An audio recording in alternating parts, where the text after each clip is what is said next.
ভয় যত বেশি, চিৎকার তত বড়। বাংলার মানুষ আজ ফাইনাল খেলার জন্য প্রস্তুত। প্রিয় দর্শক, ফাইনাল খেলা হবে, এখন নাকি সেমিফাইনাল খেলা চলছে। We salute Professor Dr. Yunus the Great. We salute the boss, Dr. Yunus. Excellent. প্রশংসার ভাষা নেই। ধানমন্ডি 32-এ যে ঘটনা ঘটিয়েছে সেই মুহূর্তে ডক্টর ইউনুস প্রধান উপদেষ্টা অসাধারণ খেলেছে। দর্শক, জনগণের প্রশংসায় ভাসছেন ডক্টর ইউনুস, কোনো লুতুপুতু সুশীলগিরি নয়, স্পষ্ট কথা। বাংলাদেশের জন্য রীতিমতো একটা বাংলাদেশের মানুষের নির্বাচন দরকার নাই, এই মুহূর্তে বাংলাদেশের মানুষের দরকার রেফারেন্ডাম। নির্বাচিত প্রতিনিধিদের বুঝতে পারি আমি, যারা নির্বাচিত করবে তাদেরকে আমার দরকার। তারা সিদ্ধান্ত নিবে, পুরানো সংবিধানকে গার্বেজ করব, আমরা নতুন সংবিধানকে রেটিফাই করব। সুখবর, বাংলাদেশ শীর্ষে, এই প্রথমবারের মতন শীর্ষে উঠে আসলো। বাংলাদেশের শীর্ষে উঠে আসাটা খুবই সিগনিফিকেন্ট। পিনাকি ভট্টাচার্য, সাংবাদিক ডক্টর মাহমুদুর রহমান, সাংবাদিক ইলিয়াস হুসাইন, কনক সরোয়ার প্রমুখ, এরা যে কোনো সময় হঠাৎ করে রাজনীতিতে আসতে পারে এবং রাজনীতিতে আসলেই তারাই সাইন করবেন, তারাই ক্ষমতায় আসবেন। সাব্বাস সাব্বাস সাব্বাস, আমাদের তরুণ উপদেষ্টা আসিফকে দুটা থাপ্পড় মারলেন আজকে। সেই দুইটা থাপ্পড় নিয়ে এই কফিয়ত আপনারা গত 2 যুগের ভিতরে কোন সরকারের কাছ থেকে শুনেছেন কিনা আমার জানা নেই, বা 53 বছরের বাংলাদেশে কোন সরকার এরকম কফিয়ত চাওয়ার সাহস পেয়েছে কিনা তাও আমি জানি না। এই মুহূর্তে দেখাচ্ছিলাম আপনাদেরকে, এই মুহূর্তে দেখাচ্ছিলাম শ্রদ্ধা জানাতে একজন এসেছিলেন ধানমন্ডি 32-এ, তাকে কিন্তু ধাওয়া করা হয়েছে। এই মুহূর্তে আমরা আপনাদেরকে দেখাচ্ছিলাম একজনকে ধাওয়া করেছেন এখানে স্থানীয় বিএনপি নেতাকর্মীরা, তাকে ধাওয়া করেছেন, তেমনটি কিন্তু আমরা দেখতে পাচ্ছি।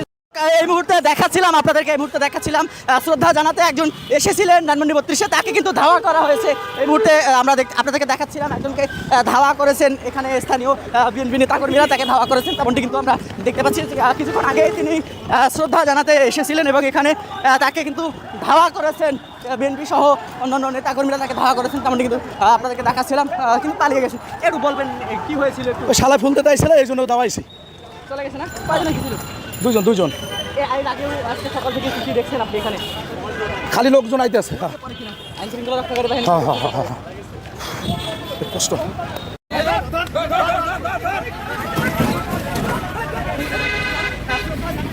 দর্শক, এই মুহূর্তে দেখছি একজন আওয়ামী লীগ কর্মী কিন্তু ধানমন্ডি যে 32, সেই 32-এ ফুল দিতে এসেছিলেন, তাকে কিন্তু আসলে জনতা কিন্তু আসলে গণদোলার জন্য কিন্তু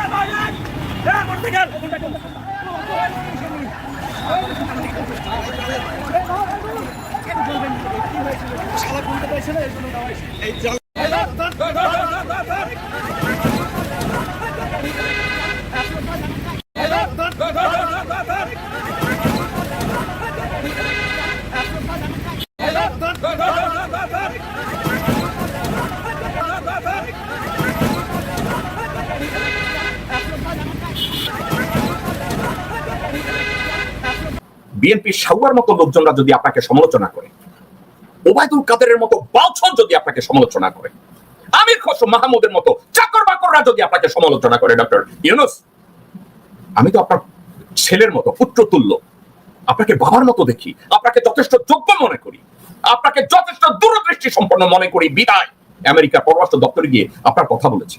এখনো বলি, আপনার আর বুঝতে বাকি আছে যে ওয়াকার, সেনাপ্রধান মীর জাফর, বিমান বাহিনীর প্রধান এবং নৌবাহিনীর প্রধান আপনাকে জবাই দেওয়ার জন্য তৈরি। আপনি ডক্টর খলিলকে নিয়োগ দিয়েছেন, অত্যন্ত যোগ্য মানুষ, অত্যন্ত দূরদৃষ্টি সম্পন্ন মানুষ, অল রাইট। আপনার চোখের সামনে মেজর সাদেক নামের এক লোককে সেনাপ্রধান মীর জাফর দেখেন, তাকে রিকগনাইজ করে, এখন তার মাধ্যমে এখন আওয়ামী, যুবলীগ, ছাত্রলীগ, কুত্তালীগ, হারামজাদা লীগ, বেশ্যা লীগ ও ওলামা লীগ, তাদেরকে সে ট্রেনিং করায়। কার তত্ত্বাবধানে? ওয়াকারের তত্ত্বাবধানে। এটা ওয়াকার জানে, সেনাবাহিনীর ওয়াকারপন্থীরা এবং ভারতপন্থীরা তা জানে, এবং আপনি চুপ করে আছেন। ওয়াকার সেনাবাহিনীর শৃঙ্খলা ভঙ্গ করেছে মোর দেন 10 টাইমস, আপনি তা বিচার করেন না। সেনাবাহিনী, নৌবাহিনী, বিমান বাহিনীর প্রধানরা একের পর এক সশস্ত্র বাহিনীর প্রোটোকল ভঙ্গ করছে, ডিসিপ্লিন ভঙ্গ করছে। বাংলাদেশের মানুষের নির্বাচন দরকার নাই, এই মুহূর্তে বাংলাদেশের মানুষের দরকার রেফারেন্ডাম। নির্বাচিত প্রতিনিধিদের বুঝতে পারি আমি, যারা নির্বাচিত করবে তাদেরকে আমার দরকার। তারা সিদ্ধান্ত নিবে, পুরানো সংবিধানকে গার্বেজ করব, আমরা নতুন সংবিধানকে রেটিফাই করব। আমার জনগণ দরকার, আর জনগণের দরকারের জন্য আমার গণভোট দরকার। আপনি একটা গণভোট দিলে ওয়াকা পাতের মতো সোজা হয়ে যাবে। আপনি যদি গণভোট দেন আর এই গণভোটের মাধ্যমে যদি আপনি সংবিধানটাকে সম্পূর্ণরূপে পরিবর্তন করে দেন, আমাদের দেশের বেইমানের জাতিকে, এদেরকে শক্তভাবে যদি আপনি দমন করতে না পারেন, তাহলে মেজর সাদেক একজন আজকের ছাত্রলীগ যুবলীগকে একত্র করার ট্রেনিং করাচ্ছে। মেজর সাদেক ঘরে ঘরে জন্ম নিয়ে বাংলাদেশের পাশায় পাঠ দেবে, দেশকে ভারতের অন্তর্ভুক্ত করবে। পিনাকি ভট্টাচার্য, সাংবাদিক ডক্টর মাহমুদুর রহমান, সাংবাদিক ইলিয়াস হুসাইন, কনক সরোয়ার প্রমুখ, এরা যে কোনো সময় হঠাৎ করে রাজনীতিতে আসতে পারেন এবং রাজনীতিতে আসলেই তারাই সাইন করবেন, তারাই ক্ষমতায় আসবেন, এরকম একটা হাইপোথিসিস তৈরি করেছেন পিনাকি ভট্টাচার্য নিজে। এবং তিনি বলছেন ইতিহাসের হাতছানি, নতুন সম্ভাবনা, নতুন বাংলাদেশ, ভালো কিছু হবে, ইনকিলাব জিন্দাবাদ। আসলে কি তাই? দেখেন, প্রথমে বলবো যে এটা খুব আকর্ষণীয় একটা টপিক আপনাদের কাছে, কারণ পিনাকি ভট্টাচার্য এটা আপনাদের কাছে এখন ইমোশনের নাম। মাহমুদুর রহমান, ইলিয়াস, কনক সরোয়ার, তারা জনগণের কাছে ব্যাপকভাবে গ্রহণযোগ্য। আমি এর সাথে অ্যাড করলাম ডক্টর মিজানুর রহমান আজহারি, এটা উদাহরণ, তাদের মতো অনেকে। পিনাকি ভট্টাচার্য একটা ভিডিও বানিয়েছেন, বিএনপি জামাত এনসিপি কেউ নয়, কারা আসছে ক্ষমতায়? কারা আসছে ক্ষমতায়? এর উত্তর হচ্ছে যে পিনাকি ভট্টাচার্য, মাহমুদুর রহমান, আমি যেভাবে বলছি ওইভাবে না, পিনাকি যেটা বোঝাতে চেয়েছেন এটা আমার ব্যাখ্যা সহ বলছি, ইলিয়াসরা, তারা ক্ষমতায় আসবে। কিভাবে? একটা জরিপ বিশ্লেষণ করেছেন মূলত পুরো আলোচনা জুড়ে ওই ভিডিওতে, 15 মিনিট 21 সেকেন্ডের ভিডিওতে ব্রাকের যে জরিপ, ওই জরিপ নিয়ে কথা বলেছেন। যে জরিপে আপনারা জানেন অলরেডি যে বিএনপির ভোট কমেছে, জামাতেরও কমেছে, যদিও বিএনপি জামাত ব্যবধান কমেছে, বিএনপি 12%, জামাত 10.something%, এনসিপি 2, 2.5, 3%, এনসিপিটা কিছুটা বেড়েছে। তো পিনাকি এই জরিপের ফাইন্ডিংস থেকে যেটা দেখিয়েছেন যে একটা বড় অংশ তারা এখন সুইং ভোটার, মানে তারা কাকে ভোট দিবেন এটা সিদ্ধান্ত নেননি।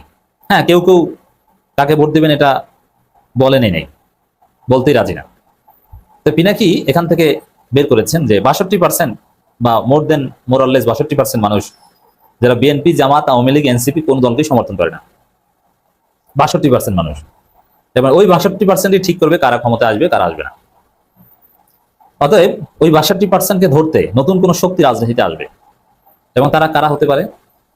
যে হঠাৎ করেই ভারতের আধিপত্যবাদ বিরোধী শক্তি, যাদের নিয়ে কোনো বিতর্ক নাই, দেশপ্রেমিক শক্তি, জনগণের ব্যাপক আস্থা, জাতীয়তাবাদ এবং ইসলামী মূল্যবোধকে স্ট্রংলি ধারণ করেন, এবং যারা নির্ভুল রাজনীতি করতে পারেন অনেকাংশে, এরকম কিছু লোক দাঁড়িয়ে ওই 62%কে ক্যাপচার করে তারা ক্ষমতায় আসবেন। এবং কে হতে পারেন? উদাহরণ দিয়েছেন যে ডক্টর মাহমুদুর রহমান। এখন মাহমুদুর রহমান নিজে এটা রাজি হবেন না, তিনি রাজি নন, তিনি হয়তো ক্ষুব্ধ হবেন পিনাকির এই আলোচনায়, কিন্তু তারপরও জনগণ যদি চায় মাহমুদুর রহমান আসতে বাধ্য হবে। তিনি উদাহরণ দিয়েছেন যে হোসেন শহীদ সরওয়ার্দী বা এরকম আরো অনেক উদাহরণ, যারা ক্ষমতায় বা রাজনীতি ছেড়ে দিতে চেয়েছেন বা রাজনীতি ছাড়তে বলেছে তার পরিবার, কিন্তু জনগণ চেয়েছে, জনগণ তাকে ঘেরাও দিয়ে ধরেছে, আপনাকে থাকতে হবে, আপনাকে আসতে হবে, আপনাকে আমরা চাই। যেমন ডক্টর ইউনূসের ক্ষেত্রে হয়েছিল এটা, স্যার আপনাকে আমরা চাই, আপনি যেতে পারবেন না। সেই জায়গায় মাহমুদুর রহমান সামনে দাঁড়াবেন, এরকম কোন ফিগার। হ্যাঁ, মাহমুদুর রহমান এখন জাতীয় ফিগার, মাহমুদুর রহমানের গ্রহণযোগ্যতা, আমার দেশের মাধ্যমে তার যে অ্যাক্টিভিজম, তার যে ভারতের আধিপত্যবাদ বিরোধিতা, জনগণের পক্ষে তার যে অবস্থান, এটা বিএনপি জামাতের চাইতে ঊর্ধ্বে, এটা ঠিক আছে। এবং পিনাকি নিজেও যদি আসেন, যেটা বোঝাতে চেয়েছেন সরাসরি এভাবে না বললো, ইলিয়াস, কনক সরোয়ার, আরো আমি দু একটা অ্যাড করলাম যে যেমন বাংলাদেশের সবচেয়ে বড় পলিটিক্যাল সেলিব্রিটি এখন পিনাকি ভট্টাচার্য, এবং ধর্মীয়, সিনেমা, ক্রিকেট, যত প্রকার সেলিব্রিটি আছে সবার উপরে হচ্ছে মিজানুর রহমান আজহারি। আমি যদি ধরেও নিই মিজানুর রহমান আজহারি জামাত ইসলামী সমর্থক, ঠিক আছে, পিনাকি যেটা দেখাতে চেয়েছেন যে তাদের সাথে বিএনপির অনেকে আসবে, জামাতের অনেকে আসবে, আপ বাংলাদেশ বা এরকম আরো অনেক ভালো লোক আসবে। এক কথায় যদি বলি যে এখন পর্যন্ত রাজনীতিতে যারা বিতর্কিত হয়নি এবং বিভিন্ন দলের মধ্যে যারা তুলনামূলকভাবে ভালো, তারাই এই মাহমুদুর রহমান, ইলিয়াস, পিনাকিদের এই সম্ভাব্য কল্পিত দলে এসে তারা রাষ্ট্র ক্ষমতা এসে যাবে। এবং এটা যদি সম্ভব আমি নিজে এদেরকে সর্বশক্তি দিয়ে হেল্প করবো যে না, এরা ক্ষমতায় আসুক, যা দরকার টাকা পয়সা, আল্লাহ যতটুকু সামর্থ্য দিয়েছে এবং কথা বলার যোগ্যতা, শারীরিক সক্ষমতা, এই মাহমুদুর রহমান, পিনাকি, ইলিয়াস, কনক সরোয়ার, তাদের সাথে যদি আলেম ওলামারা কিছু থাকে এবং জামাত বিএনপির একটা অংশ আসবে, ঠিক আছে, এটা অবশ্যই ওয়েলকাম করবো, কোনো সন্দেহ নেই। ইমপ্রেসিভ একটা থিওরি বা আইডিয়া, কনসেপ্ট, স্পেকুলেশন।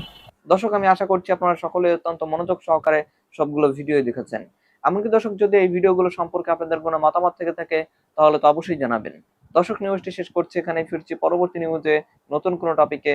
আল্লাহ হাফেজ।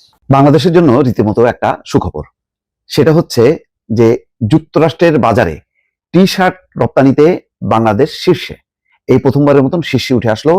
এই যে পাল্টা যে শুল্ক, সেই শুল্ক আরোপের পরিস্থিতিতে বাংলাদেশের শীর্ষে উঠে আসাটা খুবই সিগনিফিকেন্ট। ধারণা করা হচ্ছে যে অন্যান্য টি শার্ট ছাড়াও তৈরি পোশাকের অন্যান্য পণ্যেও বাংলাদেশ শীর্ষে উঠে আসবে, তার একটা পরিস্থিতি তৈরি হয়েছে। ইতিমধ্যে ভারতের যে ট্যাক্স, তাতে মানে এই অঞ্চল থেকে যারা যে সমস্ত ওয়ালমার্ট সহ বড় বড় কোম্পানি যারা পোশাক নেয়, তারা এখন কার্যাদেশ বন্ধ করেছে এবং বাংলাদেশের দিকে সেই কার্যাদেশগুলো আসছে। কিছু যাচ্ছে ভিয়েতনামে, ইন্দোনেশিয়ায়, এই দেশগুলোতে। বাংলাদেশ এখন খুবই সম্ভাবনাময়, এখন ধীরে ধীরে উপরে উঠবে এবং শুল্ক বাণিজ্যের কষাঘাতে যখন নাকি সারা দেশ বিশ্ব অস্থির, তখন এই খবরটা নিঃসন্দেহে একটা বাংলাদেশের রপ্তানি বাণিজ্য এবং তৈরি পোশাক শিল্পের জন্য খুবই একটা সুবাতাস। বছরের প্রথম 6 মাস যুক্তরাষ্ট্রের বাজারে টি শার্ট রপ্তানিতে বাংলাদেশ শীর্ষে উঠে আসছে। কিভাবে আসলো? বলা হচ্ছে যে পাল্টা শুল্ক চাপের মধ্যেও নিকারাগুয়া, হন্ডুরাস এবং চীনকে পেছনে ফেলে প্রথম যুক্তরাষ্ট্রের বাজারে টি শার্ট রপ্তানিতে শীর্ষে উঠে এসছে বাংলাদেশ। তো এখানে আরো বলা হচ্ছে, যুক্তরাষ্ট্রের আন্তর্জাতিক বাণিজ্য কমিশনের তথ্য অনুযায়ী চলতি বছরের প্রথম 6 মাসে যুক্তরাষ্ট্র 117টি দেশ থেকে মোট 352 কোটি মার্কিন ডলারের টি শার্ট আমদানি করেছে। এর মধ্যে বাংলাদেশ থেকে গেছে 37 কোটি 32 লাখ ডলারের টি শার্ট। গত বছর শীর্ষে থাকা নিকারাগুয়া এই সময় রপ্তানি করেছে 36 কোটি 12 লাখ ডলারের সমমূল্যের টি শার্ট। বাংলাদেশ এর আগে কখনো যুক্তরাষ্ট্রের টি শার্টের বাজারে শীর্ষ রপ্তানিকারক ছিল না। টি শার্টটা খুব গুরুত্বপূর্ণ, বর্তমানে বিশ্বের টি শার্টের চাহিদা সবচেয়ে বেশি এবং সেই জায়গাটা দখল করা মানে খুবই ইতিবাচক বলাই যায়। 34 বছর ধরে Honduras, Nicaragua, Hong Kong, Jamaica, Mexico এবং চীনের টি শার্ট এই বাজারে আধিপত্য ধরে রেখেছিল। চীন এবং হংকং ছাড়া শীর্ষস্থানে থাকা দেশগুলোর বেশিরভাগই এতদিন যুক্তরাষ্ট্রের সঙ্গে বাণিজ্য চুক্তির কারণে শুল্ক সুবিধা পেয়ে আসছিল, কিন্তু বছরের শুরুতে এই চিত্র বদলে গেছে। গত 2 এপ্রিল থেকে সব দেশের পণ্য আমদানিতে ন্যূনতম 10% অতিরিক্ত শুল্ক আরোপ করে ট্রাম্প প্রশাসন। তাতে শুল্ক সুবিধার আওতায় থাকা নিকারাগুয়া এবং হন্ডুরাসকেও টি শার্টে ন্যূনতম শুল্ক দিতে হয়। যখনই এই 10% করে মানে গণহারে যখন কি চাপাইছে, আগে নিকারাগুয়া, হন্ডুরাস বা চীনের উপর ছিল না, তখন কিন্তু তারা পিছিয়ে গেছে আর বাংলাদেশ আগায় গেছে। প্রথম দফায় শুল্কের এমন চাপ মোকাবেলা করে বাংলাদেশের টি শার্ট যুক্তরাষ্ট্রের বাজারে প্রথম স্থানে উঠে আসে। এখানে যে কথাটা আসছে তাতে বলা হচ্ছে যে পোশাক শিল্প মালিকদের সংগঠন বলছে, বছরের প্রথম 6 মাসে যুক্তরাষ্ট্রের বাজারে বাংলাদেশের টি শার্ট রপ্তানি শীর্ষে উঠে আসা আমাদের জন্য ভালো খবর। তবে 7 আগস্ট থেকে পাল্টা শুল্ক কার্যকরের পর এই অবস্থান পরিবর্তনের শঙ্কা আছে। প্রতিযোগী দেশগুলোর তুলনায় বাংলাদেশের অবস্থান মোটামুটি ভালো হলেও যুক্তরাষ্ট্রের ভোক্তাদের চাহিদা কমে যায়, মানে যদি কমে যায় তাহলে বিপদে পড়বে। এদিকে 7 আগস্ট থেকে বিশ্বের বিভিন্ন দেশের উপর ভিন্ন ভিন্ন হারে ট্রাম্পের পাল্টা শুল্ক কার্যকর হয়েছে। এই পাল্টা শুল্কের প্রভাব সম্পর্কে এখনো জানা যায়নি। তবে পাল্টা শুল্ক কার্যকরের পরও বাংলাদেশ প্রতিযোগী দেশগুলোর তুলনায় সুবিধাজনক অবস্থানে রয়েছে বলে মনে করেন রপ্তানিকারকরা। তারা বলছেন বাংলাদেশের পণ্যে পাল্টা শুল্ক 20%, যা ভিয়েতনামের সমান। এছাড়া ভারত 50%, চীনের 30% চেয়ে বাংলাদেশের পণ্যের শুল্ক হার কম। টি শার্টে বাংলাদেশের প্রতিযোগী নিকারাগুয়াকেও এখন 18% পাল্টা শুল্ক দিতে হচ্ছে। এর মানে হলো শুল্কমুক্ত সুবিধা থেকে বেরিয়ে এখন নিকারাগুয়াকেও প্রতিযোগিতা করে দেশটিতে পণ্য রপ্তানি করতে হবে। টি শার্টে এই শীর্ষস্থান ধরে রাখা যাবে কিনা জানতে চাইলে বিজিএমইর এর সংখ্যাও আছে, সম্ভাবনাও আছে। তবে এই পাল্টা শুল্কের হার যেহেতু বিভিন্ন রকম, তখন বোঝা যাবে যে যুক্তরাষ্ট্রের যে শীর্ষস্থানীয় যে কোম্পানিগুলো আছে তারা বাংলাদেশের দিকে কতটা হাত বাড়ায় এবং বাংলাদেশ থেকে কি পরিমাণ পণ্য সেখানে রপ্তানি হয় তার উপর নির্ভর করছে। যাই হোক, আপাতত অন্তত টি শার্টে আমরা প্রথম স্থান চলে আসলাম, এটা আমাদের জন্য খুবই ইতিবাচক। ধানমন্ডি 32-এ অবস্থান নিয়েছে বিএনপি নেতাকর্মীরা। তারা স্লোগান দিচ্ছে আওয়ামী লীগের বিরুদ্ধে, তারা বিএনপির পক্ষে স্লোগান দিচ্ছে, জিয়ার সৈনিক স্লোগান দিচ্ছে। এর মানে ধানমন্ডি 32 এলাকায় আওয়ামী লীগকে প্রতিহত করতে, শেখ মুজিবের প্রতি শ্রদ্ধা জানাতে কিংবা কথিত শোক দিবস পালন করতে আওয়ামী লীগের কোন নেতাকর্মী যাতে না আসতে পারে, যেহেতু সজীব ওয়াজেদ জয় আহ্বান জানিয়েছে, সেজন্য বিএনপি নেতাকর্মীরা অবস্থান নিয়েছে। এবং এটা কোনো গুপ্ত বা ছদ্মবেশী অবস্থান নয়, প্রকাশ্য অবস্থান। যেমন হতে পারে যে আমরা বিপ্লবী লোক, আপনাদেরকে দাঁড়াতে দিব না, কিন্তু না, জিয়ার সৈনিক স্লোগান দিয়েই বিএনপির লোকজন দাঁড়িয়েছে।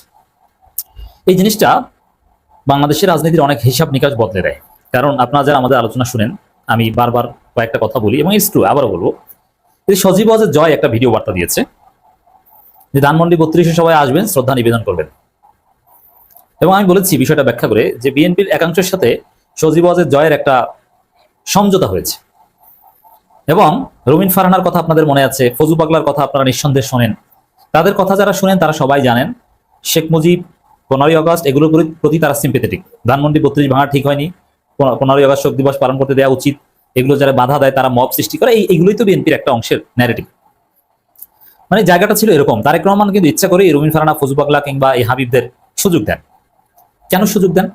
সুযোগ দেন বেসিক্যালি এই কারণে যে এর মধ্য দিয়ে আওয়ামী লীগের যে ভোট রয়েছে বাংলাদেশে কিছু ভোট বিএনপি পায় কিনা, এই জন্য তারেক রহমান এই সুযোগটা দেয়। এবং আমি এটাও বলেছিলাম যে বিএনপি যদি পারে ঝুঁকি নিয়ে, বিএনপির কেউ ওই ফজু পাগলা টাইপের 2-1 মাথা পাগল নেতা যদি সাহস করে, in spite of having post position in BNP, যদি 15ই আগস্ট শ্রদ্ধা নিবেদন করতে যেতে পারে বা জাতীয় শোক দিবস পালন করে, তাহলে বিএনপি হিট। বিএনপির 12% ভোট 10% মারা যাক, আওয়ামী লীগের 7% ভোটের 4% তারা পাবে। আওয়ামী লীগের মন জয় করতে পারবে। আওয়ামী লীগের মন জয় করার একটা রাজনীতি বিএনপি করছে, যেহেতু আওয়ামী লীগের ভোটার অবশ্যই একটা ফ্যাক্টর, কোনো সন্দেহ নেই। তো দর্শক, এই জায়গায় এরকম একটা আশঙ্কা ছিল, কিন্তু আমরা দেখতে পেলাম উল্টো চিত্র। এর মানে রাষ্ট্রীয় এবং পলিটিক্যাল দুই ধরনের প্রতিরোধ ওখানে হবে, বোঝা গেছে। এবং অন্যান্য জনতা তো ওখানে অবস্থান নিবে। কেউ যদি শ্রদ্ধা জানাতে আসে তাহলে পুলিশই ঠেকিয়ে দেবে। এবার সাধারণ জনতার বা বিপ্লবীদের প্রয়োজন আছে বলে মনে হয় না। এখন এই যে বিএনপি নেতাকর্মীদের অবস্থান, সেখানে দাঁড়িয়ে স্লোগান, আওয়ামী লীগকে প্রতিহত করতে আসার স্লোগান, এটার মানে কি? এটার একটা অর্থ হচ্ছে যে আসলে বিএনপির একাংশ বা তারেক রহমান যতই আওয়ামী লীগের ভোট পেতে, আওয়ামী লীগকে সন্তুষ্ট করা, শেখ মুজিবের গুণকীর্তন, শেখ মুজিব পূজা তারেক রহমান যতই করার অনুমতি দিক না কেন ফজু পাগলাদের, অবশ্যই তারেক রহমান অনুমতিটি তারা করছে, এটা যতই করুক না কেন এটা আসলে কার্যকর হবে না। এর কারণটা কি?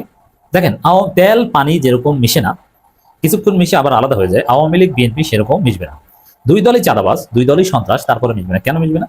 দেখেন, আওয়ামী লীগের রাজনীতি হচ্ছে চাঁদাবাজি করা, ধরো মারো খাও, এই বন্দোবস্তের রাজনীতি। বিএনপি রাজনীতি সেম, কোনো পার্থক্য নেই। কিছু আদর্শিক বিষয় সেই সোভিয়েত আমলের ছিল, জিয়াউর রহমান বাংলাদেশি বলতেন আর ওরা বাঙালি বলতো, কিন্তু এখন ওইগুলো নেই। এখন আওয়ামী লীগ বিএনপি রাজনীতি হচ্ছে চুরি চামারি, লুটতারাস এবং গুন্ডামির রাজনীতি। তো দর্শক, এই জায়গাটায় বিএনপি আওয়ামী লীগ মিশে থাকতে পারে না। কারণ যদি অনুকূল পরিবেশ পায় তাহলে বিএনপির লোকজন ইচ্ছা মতো খাবে, পাবলিক টয়লেট থেকে শুরু করে টেম্পো স্ট্যান্ড সব জায়গায় খাবে। আর আওয়ামী লীগের লোকজন যদি অনুকূল পরিবেশ পায় তারা খাবে। এখন দুই দলেই যেহেতু খাবে, একসাথে তো আর ভাগ বর্ডার করে খেতে পারবে না। খাওয়ার জিনিস আছে 10টা, খাওয়ার প্রার্থী আছে 90 জন, এর মানে বাকি 80 জন বঞ্চিত হবে। তুই 80 জন কি করবে? তো এই জন্যে আওয়ামী লীগ বিএনপি দুই দলে যেহেতু খাওয়া খাওয়ির দল, এই দুই দল মিলবে না, অনিবার্য মারামারি। আচ্ছা দেখেন, বিএনপি তো সেম, তাই না? কিন্তু বিএনপি দুই গ্রুপেই মারামারি হয়, প্রায় 150+ হত্যাকাণ্ডের ঘটনা কেন ঘটলো? খাওয়া খাওয়ি নিয়ে, চাঁদাবাজির ভাগ বাটোয়ারা নিয়ে। তো সেখানে নিজেদের মধ্যেই ছাড় দেয় না, নিজেরা নিজেদেরকে পাথর মেরে হত্যা করে। সেখানে আওয়ামী লীগ বিএনপি আদর্শ ওগুলো সব ভুয়া কথা তাদের কাছে, মুক্তিযুদ্ধ অমুক্ত, এগুলো সব চাপাবাজি। মূল হচ্ছে চাঁদাবাজি, কে কত দুর্নীতি চুরি চামারি করতে পারে। তো এই জায়গাটায় আওয়ামী লীগ বিএনপি মিলে না। যেমন সাপোজ যদি হয় যে বাংলাদেশে জামাত ইসলামী ক্ষমতায় আসছে, এখন জামাতকে ঠেকাতে বিএনপি আওয়ামী লীগ জোট করে মাঠে নেমেছে, জামাতকে ক্ষমতা থেকে নামানোর পর কয়েক সেকেন্ডের মধ্যে ওই যে টেম্পো স্ট্যান্ড আর পাবলিক টয়লেট এগুলো কে দখল করবে, এটা নিয়ে আওয়ামী লীগ বিএনপি যে জোট করে জামাতকে নামালো, সেই জোটের দুই শরিকদের মধ্যে মারামারিতে বাংলাদেশের রক্ত গঙ্গা বয়ে যাবে। হাজার হাজার মানুষ কয়েক সেকেন্ডের মধ্যে হত্যাকাণ্ডের শিকার হবে। যে আমি আওয়ামী লীগ, তুমি বিএনপি, একসাথে জামাতকে হটাইছি, এখন টেম্পো স্ট্যান্ড আমি খাবো, এটা আমি খাবো না তুমি খাবো, এটা নিয়ে মারামারিতে হাজার হাজার লোক মারা যাবে। আদর্শিকভাবে আওয়ামী লীগ বিএনপি জোটের দরকার নেই, আদর্শিকভাবে আওয়ামী লীগ বিএনপি একই, ওদের কারো কোনো আদর্শই নেই। ওদের আদর্শ হচ্ছে ধরো মারো খাও, ওদের নিজস্ব কোনো ভয় নেই। এরা যে কত নিচে নামতে পারে তা তো দেখলেন। যেই বিএনপি সারা জীবন বাঙালি জাতীয়তাবাদের বিরুদ্ধে রাজনীতি করছে, তারা এখন বলছে তুমি কে আমি কে, বাঙালি বাঙালি। যেই বিএনপি সারা জীবন রাজাকার নিয়ে রাজনীতি করছে, যাদের রাজনীতি হচ্ছে রাজাকারদের সাথে নিয়ে, তারা এখন বলছে তুই রাজাকার, পাকিস্তান যা, তুই পিন্ডির দালাল। তা কত নিচে নামতে পারে? এর মানে কি? তাদের কোনো আদর্শ নাই, যখন যা প্রয়োজন যে পাতে খায় সেই পাতে হাগে। এটা হচ্ছে বিএনপি আওয়ামী লীগ। জামাতের সাথে একসময় চলছে না আওয়ামী লীগ, আবার সেই জামাতকে হত্যা করেছে। বিএনপি সারা জীবন জামাতের সাথে চলে, এখন জামাতকে গালি দেয় না। এদের কি আদৌ কোনো আদর্শ আছে? নাই। তো এই জায়গাটায় 15ই আগস্ট যেটা ঘটছে, এটা বাস্তবতার একটা রিফ্লেকশন। এটা হয়তোবা সাময়িক উত্তেজনা থেকে কয়েকজন অতি উৎসাহী হয়ে আওয়ামী লীগকে ঠেকাতে গিয়েছে, কিন্তু রিয়ালিটি এটাই যে আওয়ামী লীগ বিএনপি আসলে মিলবে না। তো ওই যে আওয়ামী লীগের ভোট তারেক রহমান চাই যেন ফজু পাগলাদের মাঠে নামিয়ে দিয়েছে, এটা রং প্রজেক্ট। এসব প্রজেক্ট বাস্তবায়নযোগ্য নয়। একটু অনুকূল পরিবেশ পেলেই দুই দল মারামারি করে, রক্তারক্তি করে, রক্তগঙ্গা বয়ে দেবে। প্রত্যেকটা জায়গায় আওয়ামী লীগ বিএনপির মধ্যে কম্পিটিশন হবে। দুই দলের চরিত্র এক, কে কোন এলাকায় গাঁজা বেচবে এইটা নিয়ে মারামারি করে তাদের শত শত লোক মারা যাবে। অতএব দর্শক, এই যে ধানমন্ডি 32-এ আওয়ামী লীগ ঠেকাতে বিএনপির অবস্থান এটা ইঙ্গিত দেয় যে আসলে আওয়ামী লীগ বিএনপি ঐক্য এটা আদৌ সম্ভব নয় এই খাওয়াখাওয়ির কারণে। আর বিএনপির আওয়ামী লীগের একদম মৌলিক জায়গায় বিএনপি আঘাত করছে। অতএব ফজু পাগলারা যতটুকু পরিস্থিতি ম্যানেজ করেছিল যে কিছু আওয়ামী লীগের লোকজন বিএনপিকে ভোট দেবে সেই জায়গাটাও মনে হয় থাকছে না।